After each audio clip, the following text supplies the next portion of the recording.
Ilang araw po mga kasaka. Andito tayo sa farm 3. Itong farm 3 ay dito sa bundok, no.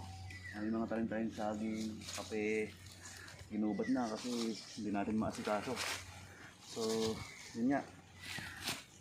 Ang sarap lang mga kasaka. Takas tayo sa ingay ng mundo. Yun yung pakiramdam ko na pagka pumupunta dito sa bundok, no, kaya pa malayo sa ingay ng mga tunog na narinig mo sa lungsod, no. Kaya pa pag dito sa bundok, no. At ngayon nga pala, madalas yung makikita na meron tayong magiging upload na video dito sa ating farm 3. Ito ay almost more than 1 hectare, no. Napag-isipan namin na magkaroon na ulit kami dito ng vegetable crops, ano. At the same time, mas maalagaan namin yung mga saging niya. Kita nyo, ang laki ng mga buhay niya. Yung nakikita nyo mga bunga yun ay bunga ng mga bule. Kaya yan, yung parang niyog na yun. Marami kasi dito mga puno ng bule. So ngayon, summer, manipis ang damo. Mas mabilis makiklear tong mga damon ko. Nakikita nyo nga pala, sinusunog namin. At hindi kasi kaya pag gandong kakapal para mas mabilis malinis, no. At ito nga pala mga kasaka ay maganda tong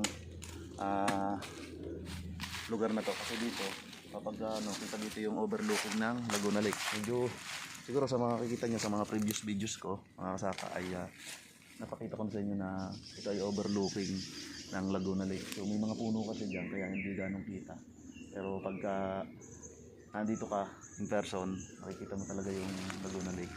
Ewan ko lang kung nakikita sa video. So yung mga kasaka, ayun.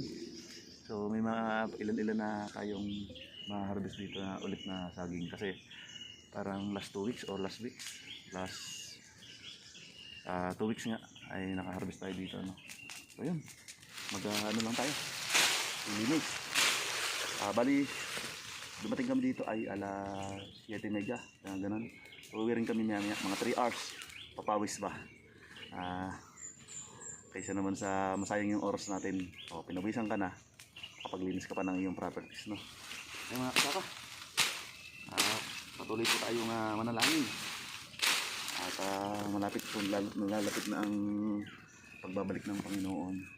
Sabi ng Biblia, magbantay kayo kapag narinig nyo ang lahat ng mga bagay na nagaganap sa mundo. Ano ba yun? Yung wars and rumors of wars. Lilindol sa iba't ng panig ng mundo. Magkakaroon ng kagutuman, and yan nga, pumapasok na tayo sa pataas ng mga bilihin.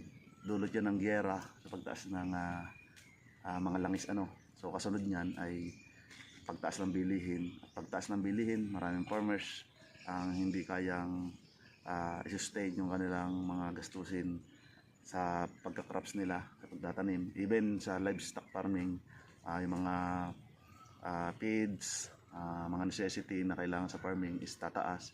So lilit ang volume ng production. So pag lumit ang volume, magkakaroon ng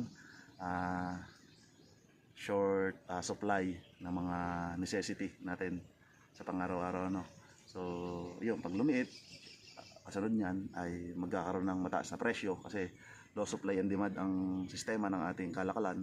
And then pag lumiit ang supply o konti ang supply, kasunod na nun ay kagutuman. So anong solusyon? Kaya ito kami ngayon, focus. Kapag masipag ka magtanim, hindi ka magugutom. Sabi ng Biblia, ito ang maganda. Sabi ng Mateo 4:4, hindi lamang sa tinapay nabubuhay ang tao, hindi lang sa lahat ng pagkain nabubuhay ang tao, kundi sa bawat salita na lumalabas sa bibig ng Diyos. Mateo 4:4. Hindi lang pagkain physical ang ating kailangan. At the same time, kailangan din natin ng spiritual na pagkain. Ang pagkain ng ating espiritu, kung tayo ay nakikristo, ay ang salita ng Diyos. Ang salita ng Diyos ang higit sa lahat na dapat nating makain, dahil ito ang tunay na buhay. Ito pasamantala lang itong ating buhay na to. Kaya nga dumarating sa isang panahon natin ng kamatayan, iiwan natin ang lahat ng bagay dito sa mundo. At anong resulta kung wala tayo sa kay Kristo Jesus, hindi natin siya tinanggap as Lord and Savior? Mapupunta tayo sa tiyak na kapahamakan doon sa eternal damnation. Ano po? At doon po ay magkakaroon po tayo ng nasabing magngangalit ang iyong mga ngipin. Hanapin mo ang kamatayan, hindi mo masumpungan. Kung ang Diyos ay may ino-offer na buhay na walang hanggan sa piling niya sa langit, meron din naman buhay na walang hanggan sa kaparusahan ang tatamin ng taong hindi tatanggap at kikilala sa Panginoong Jesucristo. Kaya ito, share lang natin, hindi lang yung mga ating live everyday na ginagawa dito. Gusto ko i-share sa inyo ang life after death. Ito po yung buhay na walang hanggang inaalok ng Panginoong Jesucristo. Keep safe. God bless mga kasaka.